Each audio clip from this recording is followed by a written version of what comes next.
இப்படியே 6 hours ஓடிட்டு இருக்கோம். எப்போ நம்ம பிளேஸ் போய் ரீச் ஆகும்? இப்படியே போனால் ஒரு கிராமம் ஒன்று இருக்குது. அந்த கிராமத்தை தாண்டினோடனே நம்ம பிளேஸுக்கு நம்ம ரீச் ஆகிடலாம். Okay, run.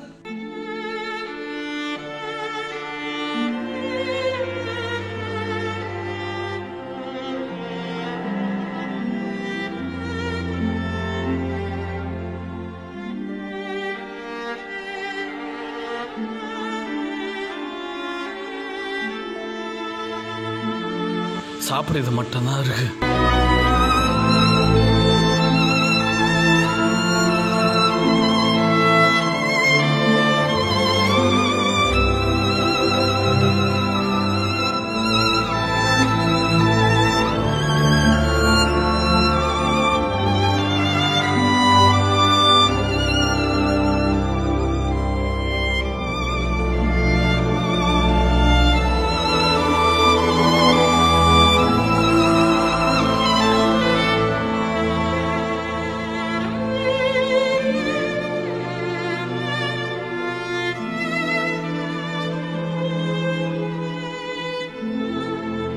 சீக்கிரமா வாயா.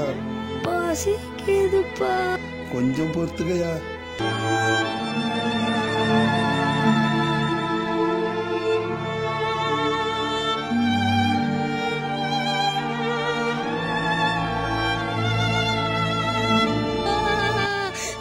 அப்பா பசிக்குதுப்பா. யார்ப்பா அது? ஏன் பையன் அழுதுகிட்டே வந்துட்டு இருக்கான்? பக்கத்து கிராமத்திலிருந்து வரையா. பசி தாங்க முடியாம அழுகுறாயா. ஊரு உள்ள போய் இந்த விறகை வித்தாதாயா சாப்பாடு.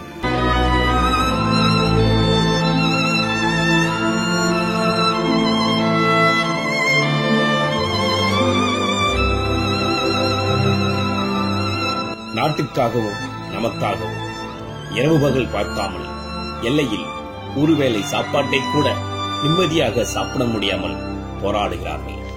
ஏழை மக்கள் ஒருவேளை சாப்பாட்டுக்கே வழியில்லாமல் கஷ்டப்படுகிறார்கள். எல்லாம் இருக்கிற நாம் அந்த உணவோட அருமை தெரியாமல் வீணாக்குகிறோம். தயவு செய்து உணவை வீணாக்காதீர்கள்.